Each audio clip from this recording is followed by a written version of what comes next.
I was staring at my computer screen in complete disbelief. The email subject line read, "Official violation notice.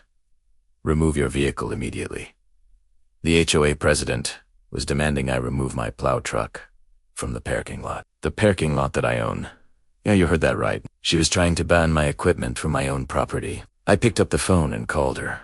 "Patricia, you do realize I own that parking lot, right? The HOA has standards, Mr. Reed.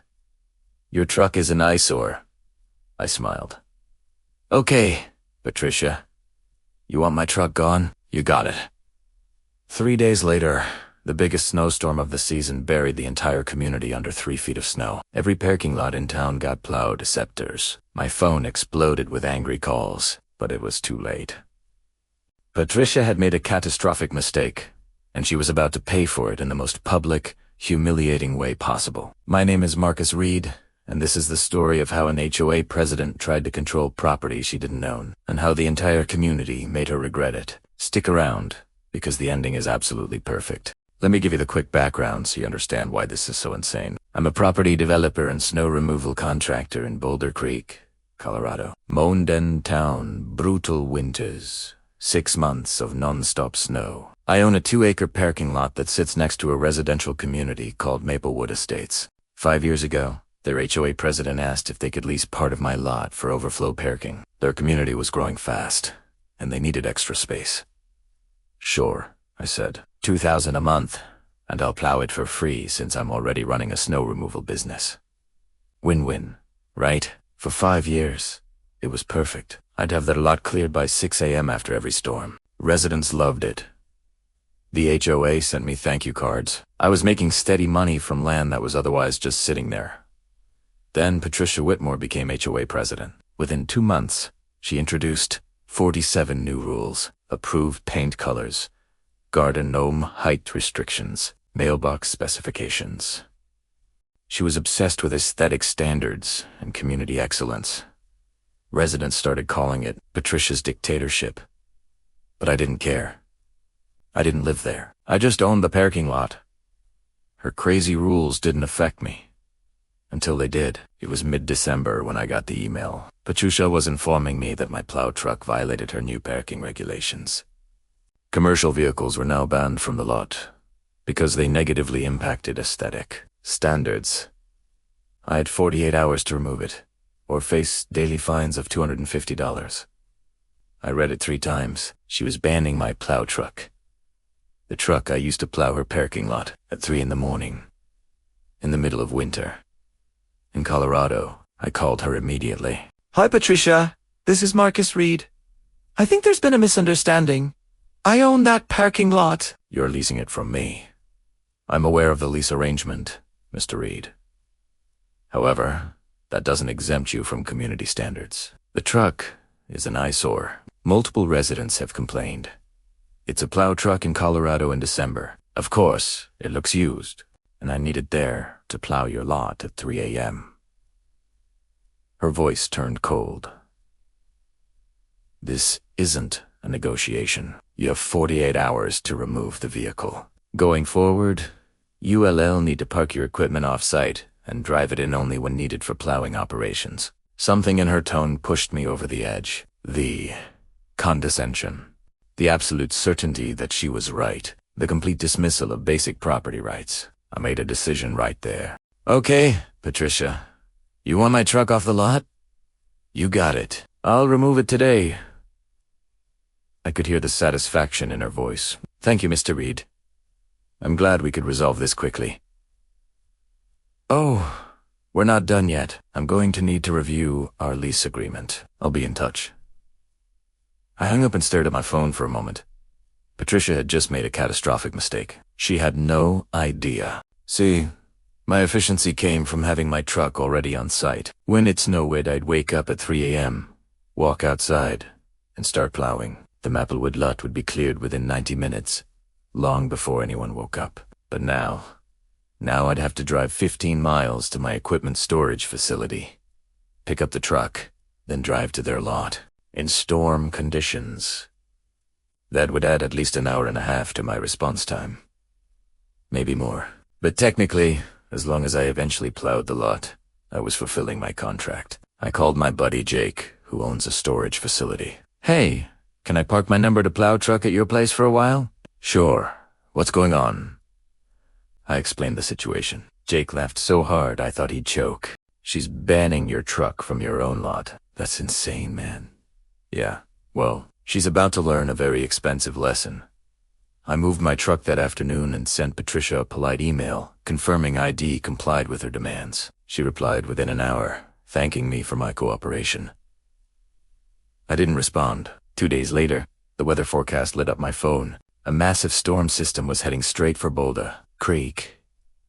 24 to 30 inches of snow over 48 hours. Near blizzard conditions. The National Weather Service was calling it historic. Perfect. Wednesday afternoon, the snow started. By midnight, we were in full blizzard mode. I set my alarm for 2:30 a.m. But instead of my usual routine, I had to drive to Jake's facility first. The roads were a disaster. What normally took 20 minutes took 45. By the time I got my truck and started my route, I was already behind schedule. I plowed all my contracted properties. Shopping centers, office complexes, other residential communities. Each one took longer than usual because the snow was so heavy. At 6 a.m., I drove right past the Maplewood lot. It was buried. 2 feet of pristine, untouched snow covering every parking space. No teeter tracks. No footprints, just pure white. My phone started ringing. I ignored it. By 9 a.m., I'd finished my route and headed home. I checked my phone. 37 missed calls, 26 voicemails, 43 texts, all from Maplewood residents and 5 from Patricia herself. I made breakfast and listened to the voicemails. They started polite. "Hi, Marcus. Just wondering when you'll be by." They quickly escalated. "Marcus, we really need the lot plowed. People can't get their cars out." And ended with Patricia, barely controlling her anger. "Mr. Reed, you are in violation of our lease agreement. You are required to provide snow removal services. I expect the lot cleared immediately, or we will take legal action." I finished my eggs, poured another coffee, and called her back. She answered on the first ring. "It's about time." "What is going on?" "The parking lot is completely buried." "Good morning, Patricia." "Yes? Quite a storm? Why hasn't the lot been plowed?" "You're contractually obligated?" "Let me stop you there, Patricia. I'm obligated to provide timely snow removal. However, you created a situation that makes timely service difficult. My truck is now 15 miles away, per your demands. It took me 45 minutes just to reach it this morning. Then, I had to service all my other contracted clients first. That's unacceptable. Our residents are stranded. The storm is still ongoing. My crew has been working for 7 hours straight. We're taking a mandatory rest break. Once the storm clears and we've rested, I'll get to your lot. When exactly will that be? Hard to say. The forecast shows snow continuing until midnight. Could be tomorrow afternoon. Maybe Friday morning. I could hear Patricia sputtering. "You can't. We need it now." "Patricia, I'm doing exactly what you asked. You wanted my truck off the lot? Primera removed. Italiano. But snow removal doesn't work on a 9-to-5 schedule. When my truck was on site, I could clear your lot by 6 a.m. Now that you've required me to store it elsewhere, response times are longer. Those are the consequences of your parking regulations. This is ridiculous. I'm fulfilling my contractual obligations within the constraints you imposed. Now, if you'll excuse me, I need to rest. I'll get to your lot when it's safe and feasible. Have a good day, Patricia." I hung up and turned my phone to silent. The storm continued through Wednesday night and finally stopped Thursday morning. Total accumulation, 31 inches. I let the Maplewood lot sit for 3 days. By Friday afternoon, the situation at Maplewood had reached crisis level. The overflow lot was completely unusable. Residents couldn't even see their cars anymore. Just vague lumps under 3 feet of snow. People were trying to dig out by hand with shovels, but it was hopeless. Some had been trying for 2 days and barely made progress. With the overflow lot buried, every parking space inside the community was taken. Residents who normally used the overflow lot were now fighting over street spaces. People were parking illegally, blocking driveways, taking fire lanes. The entire community was in chaos, and Patricia was getting destroyed by angry residents. Friday evening, Tom Bradley called me. Tom was the only dissenting board member, a retired attorney who actually understood how HOA should work. He'd been outvoted on every one of Patricia's crazy rules. Marcus, the other board members are talking about suing you for a breach of contract. Let them try. Tom, my contract says I'll provide timely snow removal. Patricia created the delays. I'm technically in the right. Tom sighed. I know. I've read the contract. But Marcus, people are suffering. A nurse missed her hospital shift because she couldn't get her car out. An elderly couple missed a medical appointment. That got to me. The residents weren't responsible for Patricia's power trip. Tom, I hear you. And I'm sorry, but I'm running a business, and I've been working non-stop. I'll get to the lot when I can. I understand. But the community meeting tomorrow night is going to be a bloodbath. Patricia is already facing calls for her resignation. That perked me up. Really. Marcus, people are furious. She's been sending emails about suing you, but residents are asking why the truck that was always in the lot is suddenly gone. They're connecting the dots. Word got around about her aesthetic standards parking ban. She's made too many enemies with her new rules, and this is the final straw. I smiled. That's unfortunate for Patricia. Marcus, what would it take for you to prioritize the Maplewood lot? I thought for a moment. My truck needs to be allowed back in the lot. No restrictions, and I need to renegotiate the lease. $3,000 per month instead of $2,000, plus a clause that protects me from future HOA parking restrictions. That's a 50% increase. That's right, and it's still below market rate. I was giving you guys a deal before because the previous president was decent. Patricia burned that goodwill to the ground. Those are my terms. Take them to the board. Tom was quiet. I'll see what I can do. But Marcus, could you at least do one clearing pass tomorrow? Just so people can get their cars out? I hesitated. Tom was decent, and the residents were the real victims. I'll make you a deal. I'll do one pass tomorrow morning to make the lot usable. But that's it. If Patricia wants regular service, she agrees to my terms. Non-negotiable. Fair enough. Thank you, Marcus. Saturday morning at 5 a.m., I cleared the Maplewood lot. It took 4 hours, far longer than my usual 90 minutes. The snow had been sitting for 3 days, packed down by attempted driving, turned partially to ice. As primera finisade, residents started appearing. People waved. Some came over to thank me personally. One woman, the nurse Tom mentioned, had tears in her eyes. Thank God you're here. I've been stranded for 3 days. I'm sorry you went through that. This shouldn't have happened. We heard what Patricia did, banning your truck after everything you've done for us. It's insane. Half the community is calling for her head at tonight's meeting. You should come. I'm not a resident. I don't think I can, Tom said. You're welcome as the lot owner and contractor. We want you there. Trust me. I've been to a lot of meetings in my career. Zoning, hearings, contract negotiations, disputes. But nothing prepared me for the Maplewood Estates HOA meeting on Saturday, December 19th. The community center was packed, every seat filled, people standing along the walls. The energy was electric and angry. Tom had saved me a seat in the front row. I could feel dozens of eyes on me as I sat down. Patricia and the 4 other board members sat at a table facing the audience. Patricia looked calm, but I could see the tension in her shoulders. Tom called the meeting to order and announced they'd open the floor for a community discussion before regular business. That's when all hell broke loose. For 45 minutes, resident after resident stood up and absolutely destroyed Patricia.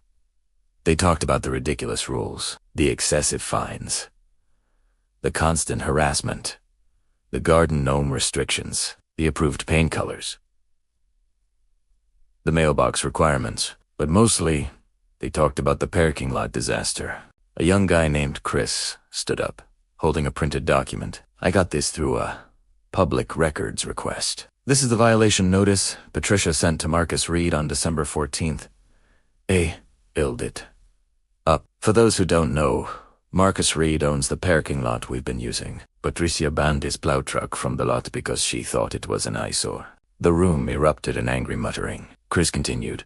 Patricia created this entire crisis because she cared more about aesthetics than functionality. And when people complained, she tried to blame Marcus and threaten legal action. Meanwhile, Marcus provided excellent service for 5 years, charging us below market rate, showing up at 3 a.m. after every storm, never missing once. And this is how our HOA president treated him.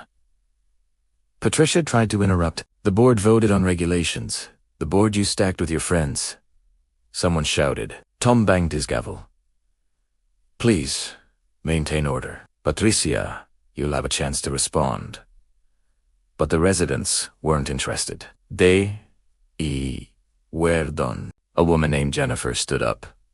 I want to make a formal motion for a vote of no confidence in Patricia Whitmore as HOA president, effective immediately. Seconded. At least 10 people said simultaneously. Patricia's face went pale. You can't remove an elected president without due process.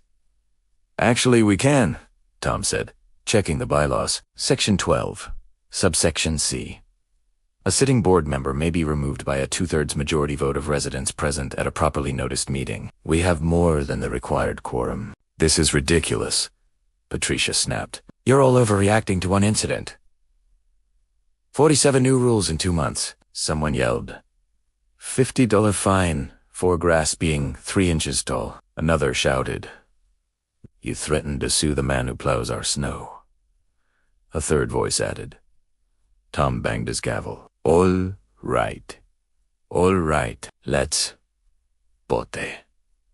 All residents in favor of removing Patricia Whitmore as HOA president, please stand.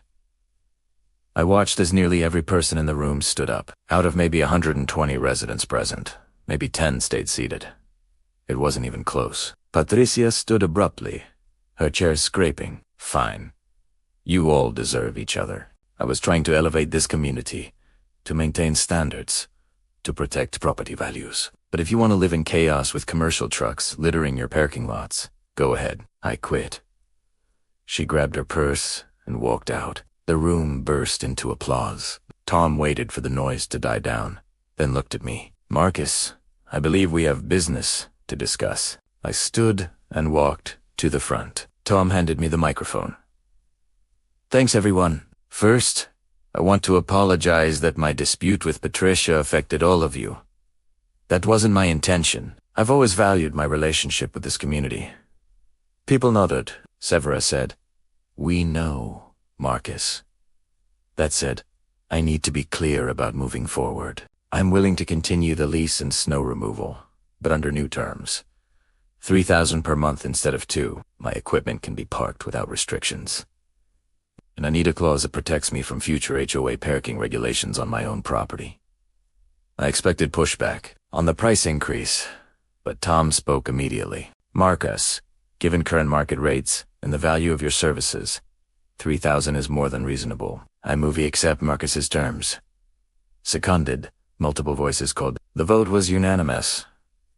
That was 3 weeks ago. Since then, life in Boulder Creek has returned to normal. I've had 4 more significant snow. Each time, my truck sits ready in the Maplewood lot at 2:30 a.m. Each time, the lot is cleared by 6 a.m. The residents have been nothing but appreciative. The new HOA board, led by Tom as interim president, has been systematically rolling back Patricia's ridiculous rules. Garden gnomes are free. People can paint their houses any reasonable color. Holiday decorations no longer require a tracking spreadsheet. I heard Patricia moved out of Maplewood Estates entirely. Living in a community where everyone knew she'd been publicly removed was too embarrassing. I almost feel bad about that. Almost. As for me, I'm making an extra $1,000 a month from the lease. My reputation has never been better. I've picked up 3 new commercial contracts from people who heard how I handled the situation. Turns out, standing up for yourself is good for business. The biggest lesson? Never underestimate the power of natural consequences. Patricia wanted to flex her authority and control everything, including property she didn't own. She wanted my truck gone because it didn't fit her aesthetic vision. She got exactly what she asked for. And she learned, very quickly and very publicly, that some things are more important than aesthetics. Things like competence, reliability, and basic respect for other people's property. So to anyone dealing with an HOA president, or a boss, or anyone who thinks their title gives them unlimited power, remember this story. Sometimes, giving people exactly what they ask for is the perfect revenge. And remember that the guy with the ugly plow truck might just be the most important person in your community when the snow starts falling. Thanks for watching. If you enjoyed this story, hit that like button and subscribe. Drop your own HOA horror story in the comments. I'd love to hear it. Stay warm out there, folks.